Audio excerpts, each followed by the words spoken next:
Good morning to all. നമ്മൾ ഇന്ന് ഈ വീഡിയോയിൽ ഡിസ്കസ് ചെയ്യുന്ന +1 ഫിസിക്സ് ടെക്സ്റ്റ് ബുക്കിലെ തെർമോഡൈനാമിക്സ് എന്ന ചാപ്റ്ററിലെ ചില ടോപ്പിക്കാണ്. അതിലെ തെർമോഡൈനാമിക്സ് എന്ന് പറഞ്ഞു കഴിഞ്ഞാൽ ഫിസിക്സിലെ തന്നെ ഒരു ബ്രാഞ്ചാണ് തെർമോഡൈനാമിക്സ് എന്ന് പറയുന്നത്. ഹീറ്റ്, ടെമ്പറേച്ചർ, വർക്ക്, എനർജി അങ്ങനെയുള്ള ചില കൺസെപ്റ്റുകളെക്കുറിച്ച് എക്സ്പ്ലെയിൻ ചെയ്യുന്നൊരു ബ്രാഞ്ചാണ് തെർമോഡൈനാമിക്സ് എന്നുള്ളത്. അപ്പോൾ നമുക്കതിൽ ആദ്യം നോക്കേണ്ടത് തെർമോഡൈനാമിക് വേരിയബിൾ എന്താണെന്ന് നോക്കണം. തെർമോഡൈനാമിക് വേരിയബിൾ എന്ന് പറഞ്ഞു കഴിഞ്ഞാൽ നമ്മളിപ്പോൾ ഒരു സിസ്റ്റം എടുത്തു. ആ സിസ്റ്റത്തെക്കുറിച്ച് എക്സ്പ്ലെയിൻ ചെയ്യാനായിട്ട് ആവശ്യമായിട്ടുള്ള ചില ടേംസ്, അതായത് പ്രഷർ, വോളിയം, ടെമ്പറേച്ചർ തുടങ്ങിയ ടേംസിനെയാണ് നമ്മൾ തെർമോഡൈനാമിക് വേരിയബിൾ എന്ന് വിളിക്കുന്നത്. പിന്നെ നമ്മളിപ്പോൾ ആദ്യം ഒരു സിസ്റ്റം എടുത്തു. ആ സിസ്റ്റത്തിൻ്റെ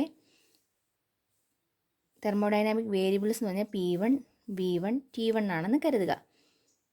അത് കഴിഞ്ഞ് ആ സിസ്റ്റം ആ ഒരു സ്റ്റേറ്റിൽ നിന്ന് മറ്റൊന്നിലേക്ക് പോവുകയാണെന്ന് കരുതുക. അപ്പോൾ അതിൻ്റെ വേരിയബിൾസ് P2, V2, T2 എന്നായിട്ട് മാറിയെന്ന് കരുതുക. അങ്ങനെയാണെങ്കിൽ ഇതൊരു തെർമോഡൈനാമിക് സ്റ്റേറ്റ് ആണെന്ന് പറയാം, ഇത് മറ്റൊരു സ്റ്റേറ്റ് ആണെന്ന് പറയാം. അപ്പോൾ ഒരു സ്റ്റേറ്റിൽ നിന്ന് മറ്റൊരു സ്റ്റേറ്റിലേക്ക് സിസ്റ്റം മൂവ് ചെയ്യുന്നതിനെയാണ് എന്തെന്ന് വിളിക്കുന്നത്? തെർമോഡൈനാമിക് പ്രോസസ്സ് എന്ന് പറയുന്നത്. ഇങ്ങനെ പറയുമ്പോൾ നമുക്ക് അത്ര ക്ലാരിറ്റി ഉണ്ടാവത്തില്ല, പക്ഷേ സിമ്പിളായിട്ട് നമുക്ക് മനസ്സിലാക്കാവുന്ന രീതിയിൽ ഒരു എക്സാമ്പിൾ പറയാം. ഇപ്പോൾ നമ്മളൊരു സ്റ്റൗ എടുത്തിട്ട് ആ സ്റ്റൗവിൽ ഒരു പാത്രത്തിനകത്ത് വെള്ളം വെച്ചിരിക്കുകയാണെന്ന് കരുതുക. ആദ്യം ഒരു പാത്രം, ആ പാത്രത്തിനുള്ളിൽ വെള്ളം ഇരിക്കുന്നു. അപ്പോൾ ആ വെള്ളത്തിന് പ്രഷറും വോളിയവും ടെമ്പറേച്ചറും എല്ലാം കാണും. അത് കഴിഞ്ഞ് നമ്മൾ ആ സ്റ്റൗ ഓണാക്കി വെള്ളം തിളച്ച് കഴിയുമ്പോഴത്തേനും ഇതിൻ്റെ പ്രഷറും വോളിയവും ടെമ്പറേച്ചറും എല്ലാം മാറത്തില്ലേ? എല്ലാം മാറിയിട്ടുണ്ടായിരിക്കും. അപ്പോൾ ഇതൊരു സ്റ്റേറ്റാണ്, ഇത് മറ്റൊരു സ്റ്റേറ്റാണ്. അപ്പോൾ ഈ ഒരു സ്റ്റേറ്റിൽ നിന്ന് മറ്റൊരു സ്റ്റേറ്റിലോട്ട് പോയതെപ്പോഴാണ്? ഹീറ്റ് ചെയ്തപ്പോഴാണ്. സോ അതൊരു തെർമോഡൈനാമിക് പ്രോസസ്സിന് എക്സാമ്പിളാണ്. അപ്പോൾ തെർമോഡൈനാമിക് പ്രോസസ്സ് എന്ന് പറഞ്ഞാൽ ഇത്രയും മാത്രമേ ഉള്ളൂ. ഒരു തെർമോഡൈനാമിക് സ്റ്റേറ്റിൽ നിന്ന് മറ്റൊരു തെർമോഡൈനാമിക് സ്റ്റേറ്റിലേക്ക് പോകുന്നതിനെയാണ് തെർമോഡൈനാമിക് പ്രോസസ്സ് എന്ന് വിളിക്കുന്നത്. അങ്ങനെയാണെങ്കിൽ നമുക്കിനി നോക്കേണ്ട ഒരു കാര്യം, ഒരു തെർമോഡൈനാമിക് സിസ്റ്റം നമ്മൾ എടുത്താൽ ആ സിസ്റ്റത്തിൻ്റെ വർക്ക് ഡൺ എങ്ങനെ കണ്ടുപിടിക്കാം, അല്ലെങ്കിൽ അതിൻ്റെ ഇക്വേഷൻ എന്താണെന്നാണ് നോക്കുന്നത്. So work done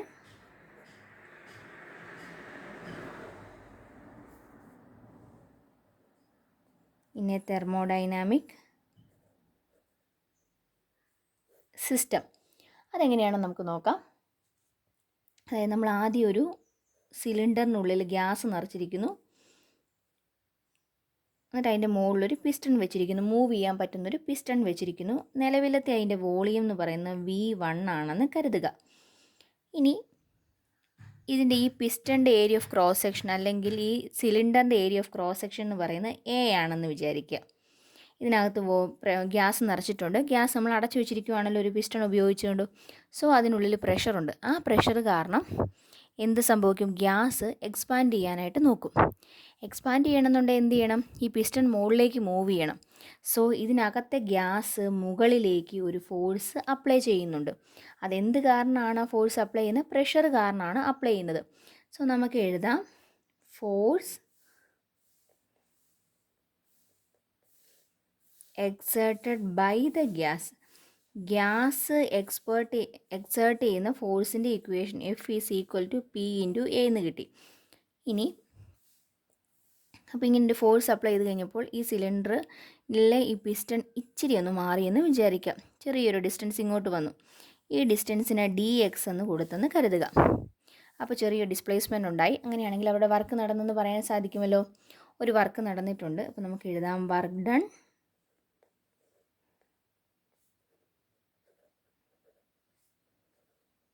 by the gas. ചെറിയ ഡിസ്പ്ലേസ്മെൻറ്റിന് വേണ്ടി ചെയ്ത വർക്കാകുമ്പോൾ ആ വർക്കും ചെറുതായിരിക്കും. So dW is equal to എന്ത് വരും? വർക്കിൻ്റെ ഇക്വേഷൻ എന്താണ്? ഫോഴ്സ് ഇൻറ്റു ഡിസ്പ്ലേസ്മെൻ്റ് ആണ്, അല്ലെ? F.S ആണ്. അതിൽ നമുക്ക് FS cos θ എന്ന് എഴുതാം. ഇനി ഈ ഒരു കേസിൽ എന്തായിരിക്കും നോക്കിക്കേ? ഫോഴ്സ് അപ്ലൈ ചെയ്യുന്നത് മുകളിലേക്കാണ്, പിസ്റ്റൺ മൂവ് ചെയ്തേക്കുന്നത് മുകളിലേക്ക് തന്നെയാണ്. അപ്പോൾ ആംഗിൾ എന്ത് വന്നു? 0 വന്നു. So θ is equal to 0. Cos 0യുടെ വാല്യൂ 1 ആണ്. അങ്ങനെയാണെങ്കിൽ നമുക്ക് എന്ത് എഴുതാം? വർക്ക് ഈസ് ഈക്വൽ ടു ഈ കേസിൽ F ഇൻറ്റു S എന്ന് തന്നെ കിട്ടി. ഇനി അങ്ങനെയാണെങ്കിൽ നോക്കിക്കേ, ഇവിടെ നമുക്ക് ഇട്ട് കൊടുക്കാം എഫിൻ്റെ സ്ഥാനത്ത്, അല്ലെങ്കിൽ F അങ്ങനെ തന്നെ കൊടുത്തു. എസിൻ്റെ സ്ഥാനത്ത് എന്താണ്? ഇവിടുത്തെ S എന്ന് പറഞ്ഞാൽ dx ആണ്.